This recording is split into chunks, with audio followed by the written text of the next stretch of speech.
Norrigan not only prides itself on being the vehicle data experts, but also staying the vehicle data experts. As the technology surrounding commercial vehicles, diagnostics, and repair continues to evolve and change, so does J-Pro software. Regardless of what OE or data source you are using, 1 in 4 trucks manufactured are made with a regeneration system. As issues regarding that systems have become more and more frequent, J-Pro Professional has evolved to include more and more tools for after-treatment diagnostics, including guidance for whether a DPF regen should be performed now or later. When you click on the after-treatment diagnostics icon, you come face to face with a real-time look at all the systems and data points.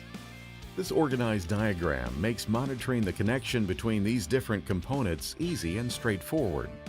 2007 to 2009 vehicles will not have the DEF tank and SCR components.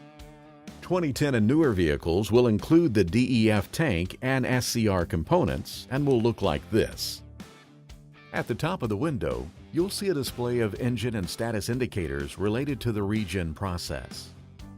The DPF D-rate status will tell you if the DPF system is in D-rate. Green means the DPF is not in D-rate. A yellow light means the DPF is in D-rate. The red light means a severe DPF D-rate is possible. The suit level status is listed to tell you whether the DPF has reached a level in which a passive, stationary, or parked regen is available or pending.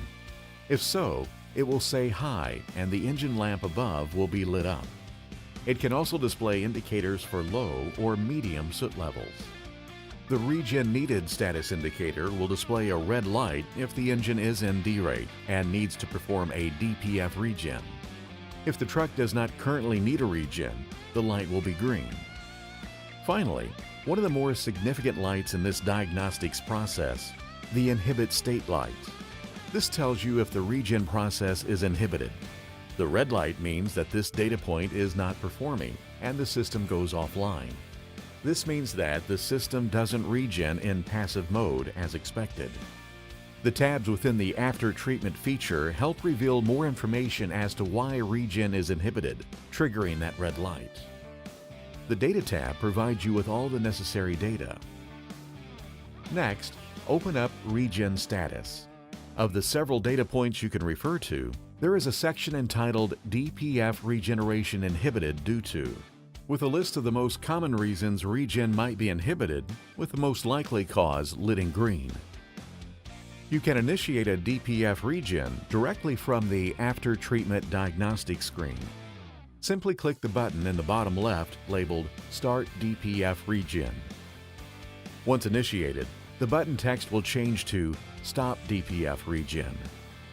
In the buttons at the bottom of the screen, you will see Regen Zone Info.